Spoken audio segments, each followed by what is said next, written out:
La ferme des animaux de George Orwell. Chapitre 2. 3 nuits plus tard, Sage l'Ancien s'éteignait paisiblement dans son sommeil, son corps fut enterré en bas du verger. On était au début mars, pendant les 3 mois qui suivirent, ce fut une intense activité clandestine. Le discours de Sage l'Ancien avait éveillé chez les esprits les plus ouverts des perspectives d'une nouveauté bouleversante. Les animaux ne savaient pas quand aurait lieu le soulèvement annoncé par le prophète, et n'avaient pas lieu de croire que ce serait de leur vivant, mais ils voyaient bien leur devoir d'en jeter les bases. La double tâche d'instruire et d'organiser échut bien normalement aux cochons, qu'en général on regardait comme l'espèce la plus intelligente. Et entre les cochons les plus éminents étaient Boule de Neige et Napoléon, 2 jeunes verras que M. Jones élevait pour en tirer un bon prix. Napoléon était un grand et imposant berkshire, le seul de la ferme. Avare de parole, il avait la réputation de savoir ce qu'il voulait. Boule de Neige, plus vif d'esprit, plus délié et plus inventif, passait pour avoir moins de caractère. Tous les autres cochons de la ferme étaient à l'engrais. Le plus connu d'entre eux, Bri-Babil, un goré bien en chair et de petite taille, forçait l'attention par sa voix perçante et son œil malin.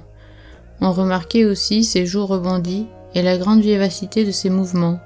Bri-Babil, enfin, était un causeur éblouissant qui, dans des débats épineux, sautillait sur place et battait l'air de la queue. Cet art exerçait son plein effet au cours de discussions. On s'accordait à dire que Bri-Babil pouvait bien vous faire prendre des vessies pour des lanternes. À partir des enseignements de Sage l'Ancien, tous trois, Napoléon, Boule de Neige et Bri-Babil, avaient élaboré un système philosophique sans faille qu'ils appelaient l'animalisme. Plusieurs nuits, chaque semaine, une fois M. Jones endormi, ils tenaient des réunions secrètes dans la grange afin d'exposer aux autres les principes de l'animalisme. Dans les débuts, ils se heurtèrent à une apathie et à une bêtise des plus crasses. Certains animaux invoquaient le devoir d'être fidèles à M. Jones, qu'ils disaient être leur maître, ou bien ils faisaient des remarques simplistes disant par exemple « C'est M. Jones qui nous nourrit, sans lui nous dépéririons », ou bien « Pourquoi s'en faire pour ce qui arrivera quand nous n'y serons plus ?» Ou bien encore « Si le soulèvement doit se produire de toute façon, qu'on s'en mêle ou pas, c'est tout un ». De sorte que les cochons avaient le plus grand mal à leur montrer que les façons de voir étaient contraires à l'esprit de l'animalisme. Les questions les plus stupides étaient encore celles de Luby, la jument. Elle commença par demander à Boule de Neige, « Après le soulèvement, est-ce qu'il y aura toujours du sucre ?» « Non, lui répondit Boule de Neige d'un ton sans réplique. Dans cette ferme, nous n'avons pas les moyens de fabriquer du sucre. De toute façon, le sucre, c'est du superflu. Tu auras tout le foin et toute l'avoine que tu voudras. Est-ce que j'aurai la permission de porter des rubans dans ma crinière ? Camarade, repartit Boule de Neige, ces rubans qui te tiennent tant à cœur sont l'emblème de ton esclavage. Tu ne peux pas te mettre en tête que la liberté a plus de prix que ses colifichets ? Luby acquiesça sans paraître bien convaincu. Les cochons eurent encore plus de mal à réfuter les mensonges colportés par Moïse le corbeau apprivoisé, qui était le chouchou de M. Jones. Moïse, un rapporteur et même un véritable espion, avait la langue bien pendue. À l'en croire, il existait un pays mystérieux, dit Montagne, de sucre candi, où tous les animaux vivaient après la mort. D'après Moïse, la montagne de sucre candi se trouvait au ciel, un peu au-delà des nuages. C'était tous les jours dimanche dans ce séjour. Le trèfle y poussait à longueur d'année, le sucre en morceaux abondait aux haies des champs. Les animaux haïssaient Moïse à cause de ses sornettes et parce qu'il n'avait pas à trimer comme eux, mais malgré tout certains se prirent à croire à l'existence de cette montagne de sucre candi, et les cochons eurent beaucoup de mal à les en dissuader. Ceux-ci avaient pour fidèles disciples les 2 chevaux de trait, Malabar et Douce. Tous 2 éprouvaient grande difficulté à se faire une opinion par eux-mêmes, mais une fois les cochons devenus leurs maîtres à penser, ils assimilèrent tout l'enseignement et le transmirent aux autres animaux avec des arguments d'une honnête simplicité. Il ne manquait pas une seule des réunions clandestines de la grange, et là entraînaient les autres à chanter Bête d'Angleterre. Sur cet hymne, les réunions prenaient toujours fin. Or, il advint que le soulèvement s'accomplit bien plus tôt et bien plus facilement que personne ne s'y attendait. Au long des années, M. Jones, quoique dur avec les animaux, s'était montré à la hauteur de sa tâche, mais depuis quelque temps, il était entré dans une période funeste. Il avait perdu cœur à l'ouvrage après un procès où il avait laissé des plumes, et s'était mis à boire plus que de raison. Il passait des journées entières dans le fauteuil de la cuisine à lire le journal, un verre de bière à portée de la main dans lequel de temps à autre il trempait pour Moïse des miettes de pain d'oiseau. Ses ouvriers agricoles étaient des filous et des fainéants, les champs étaient envahis par les mauvaises herbes, les haies restaient à l'abandon, les toits des bâtiments menacés de ruine, les animaux eux-mêmes n'avaient plus leur suffisance de nourriture. Vint le mois de juin et bientôt la fenaison. La veille de la Saint-Jean, qui tombait un samedi, M. Jones se rendit à Willingdon. Là, il se saoula si bien à la taverne du Lion Rouge qu'il ne rentra chez lui que le lendemain dimanche, en fin de matinée. Ses ouvriers avaient trait les vaches de bonne heure puis s'en étaient allés tirer les lapins, sans souci de donner aux animaux leur nourriture. À son retour, M. Jones s'affala sur le canapé de la salle à manger et s'endormit, un hebdomadaire à sensation sur le visage. Et quand vint le soir, les bêtes n'avaient toujours rien eu à manger. À la fin, elles ne purent y tenir plus longtemps. Alors une des vaches enfonça ses cornes dans la porte de la resserre et bientôt toutes les bêtes se mirent à fourrager dans les huches et les boîtes à ordures. À ce moment, Jones se réveilla. L'instant d'après, il se précipita dans la remise avec ses 4 ouvriers, chacun le fouet à la main. Et tout de suite, une volée de coups s'abattit de tous les côtés. C'était plus que n'en pouvaient souffrir des affamés. D'un commun accord, et sans s'être concertés, les meurt-la-faim se jetèrent sur leurs bourreaux. Et voici les 5 hommes en butte aux ruades et aux coups de corne, changés en souffre-douleur. Une situation inextricable, car de leur vie leur maître n'avait vu les animaux se conduire pareillement. Ceux qui avaient coutume de les maltraiter, de les rosser à qui mieux, voilà qu'ils avaient peur. Devant le soulèvement, les hommes perdirent la tête, et bientôt renonçant au combat, prirent leurs jambes à leur cou. En pleine déroute, ils filèrent par le chemin de terre qui mène à la route, les animaux triomphant à leurs trousses. De la fenêtre de la chambre, Mrs. Jones, voyant ce qu'il en était, jeta précipitamment quelques affaires dans un sac et se faufila hors de la ferme, ni vu ni connu. Moïse bondit de son perchoir, battit des ailes et la suivit en coassant à plein gosier. Entre-temps, toujours pourchassant les 5 hommes et les voyant fuir sur la route, les animaux avaient claqué derrière eux la clôture aux 5 barreaux. Ainsi, et presque avant qu'ils s'en soient rendus compte, le soulèvement s'était accompli. Jones expulsé, la ferme du manoir était à eux. Quelques minutes durant, ils eurent peine à croire à leur bonne fortune. Leur première réaction fut de se lancer au galop tout autour de la propriété, comme pour s'assurer qu'aucun humain ne s'y cachait. Ensuite, le cortège repartit grand train vers les dépendances de la ferme, pour effacer les derniers vestiges d'un régime haï.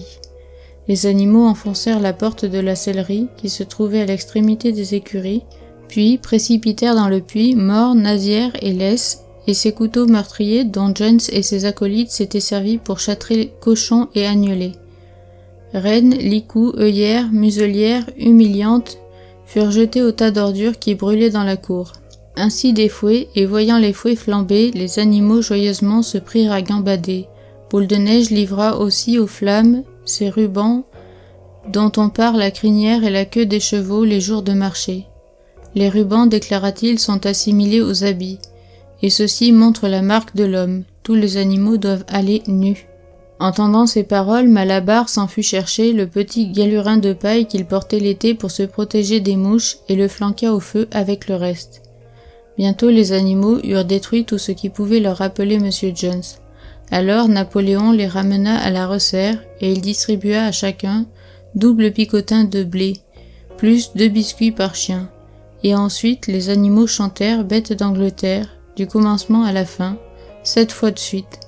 Après quoi, s'étant bien installés pour la nuit, ils dormirent comme jamais encore. Mais ils se réveillèrent à l'aube comme d'habitude, et se ressouvenant soudain de leur gloire nouvelle, c'est au galop que tous coururent au pâturage. Puis ils filèrent vers le monticule d'où l'on a vu sur presque toute la ferme. Une fois au sommet, ils découvrirent leur domaine dans la claire lumière du matin. Oui, il était bien à eux désormais. Tout ce qu'ils avaient sous les yeux leur appartenait. À cette pensée, ils exultaient, ils bondissaient et caracolaient. Ils se roulaient dans la rosée et broutaient l'herbe douce de l'été. Et, à coups de sabots, arrachaient des mottes de terre pour mieux renifler l'humus bien odorant.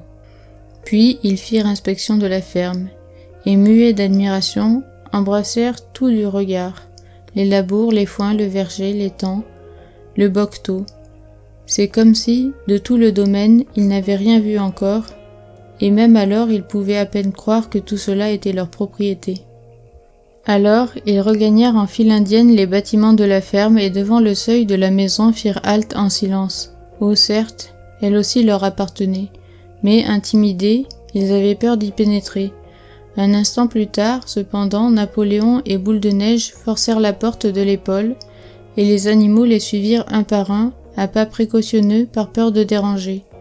Et maintenant ils vont de pièce en pièce sur la pointe des pieds. C'est à peine s'ils osent chuchoter. Ils sont pris de stupeur devant un luxe incroyable. Lits matelassés de plumes, miroirs, divans en crin de cheval, moquettes de Bruxelles, estampes de la reine Victoria au-dessus de la cheminée. Quand ils redescendirent l'escalier, Lubie n'était plus là. Revenant sur leurs pas, les autres s'aperçurent qu'elle était restée dans la grande chambre à coucher. Elle s'était emparée d'un morceau de ruban bleu sur la coiffeuse de Monsieur Jones et s'admirait dans la glace en le tenant contre son épaule, et tout le temps avec des poses ridicules. Les autres la rabrouèrent vertement et se retirèrent. Ils décrochèrent des jambons qui pendaient dans la cuisine afin de les enterrer, et d'un bon coup de sabot de Malabar creva le baril de bière de l'office. Autrement, tout fut laissé indemne. Une motion fut même votée à l'unanimité selon laquelle l'habitation serait transformée en musée. Les animaux tombèrent d'accord que jamais aucun d'eux ne s'y installerait. Ils prirent le petit déjeuner, puis Boule de Neige et Napoléon les réunirent en séance plénière. « Camarades, dit Boule de Neige, il est 6h30 et nous avons une longue journée devant nous. Nous allons faire les foins sans plus attendre, mais il y a une question dont nous avons à décider tout d'abord. » Les cochons révélèrent qu'ils avaient appris à lire et à écrire au cours des 3 derniers mois dans un vieil abécédaire des enfants Jones. Ceux-ci l'avaient jeté sur un tas d'ordures et c'est là que les cochons l'avaient récupéré. Ensuite, Napoléon demanda qu'on lui amène des pots de peinture blanche et noire et il entraîna les animaux jusqu'à la clôture aux 5 barreaux. Là, Boule de Neige, car c'était lui le plus doué pour écrire, fixa un pinceau à sa patte et passa sur le barreau supérieur une couche de peinture qui recouvrit les mots « ferme du manoir ». Puis, à la place, il calligraphia « ferme des animaux », car dorénavant, tel serait le nom de l'exploitation agricole. Cette opération terminée, tout le monde regagna les dépendances. Napoléon et Boule de Neige firent alors venir une échelle qu'on dressa contre le mur de la grange. Ils expliquèrent qu'au terme de leurs 3 mois d'études, les cochons étaient parvenus à réduire les principes de l'animalisme à 7 commandements. Le moment était venu d'inscrire les 7 commandements sur le mur. Ils constitueraient la loi imprescriptible de la vie de tous sur le territoire de la ferme des animaux. Non sans quelque mal, vu que pour un cochon se tenir en équilibre sur une échelle n'est pas commode, Boule de Neige escalada les barreaux et se mit au travail. Brille-Babille, quelques degrés plus bas, lui tendait le pot de peinture. Et c'est de la sorte que furent promulgués les 7 commandements, en gros caractères blancs, sur le mur goudronné. On pouvait les lire à 30 mètres de là. Voici leur énoncé. 1. Tout 2 pattes est un ennemi. 2. Tout 4 pattes ou tout volatile un ami. 3. Nul animal ne portera de vêtements. 4. Nul animal ne dormira dans un lit. 5. Nul animal ne boira d'alcool. 6. Nul animal ne tuera un autre animal. 7. Tous les animaux sont égaux. C'était tout à fait bien calligraphié, si ce n'est que volatile était devenu voltile, et aussi à un S près formé à l'envers. Boule de Neige donna lecture des 7 commandements à l'usage des animaux qui n'avaient pas appris à lire, et tous donnèrent leur assentiment d'un signe de tête, et les esprits les plus éveillés commencèrent aussitôt à apprendre les 7 commandements par cœur. « Et maintenant, camarades, au foin !» s'écria Boule de Neige. « Il y va de notre honneur d'engranger la récolte plus vite que ne le feraient Jones et ses acolytes. » Mais à cet instant, les 3 vaches, qui avaient paru mal à l'aise depuis un certain temps, gémirent de façon lamentable. Il y avait 24 heures qu'elles n'avaient pas été traites, leur pie était sur le point d'éclater. Après brève réflexion, les cochons firent venir des seaux et se mirent à la besogne. Ils s'en tirèrent assez bien, car les pieds des cochons convenaient à cette tâche. Bientôt furent remplis 5 seaux de lait crémeux et mousseux, que maintes animaux lorgnaient avec l'intérêt le plus vif. L'un d'eux dit « Qu'est-ce qu'on va faire de tout ce lait ?» et l'une des poules. Quelquefois, Jones en ajoutait à la pâtée. Napoléon se planta devant les 2 seaux et s'écria « Ne vous en faites pas pour le lait, camarades, on va s'en occuper. La récolte, c'est ce qui compte. Boule de neige va vous montrer le chemin, moi je serai sur place dans quelques minutes. En avant, camarades, le foin vous attend. » Aussi les animaux gagnèrent les champs et ils commencèrent la fenaison. Mais quand au soir ils s'en retournèrent, ils s'aperçurent que le lait n'était plus là.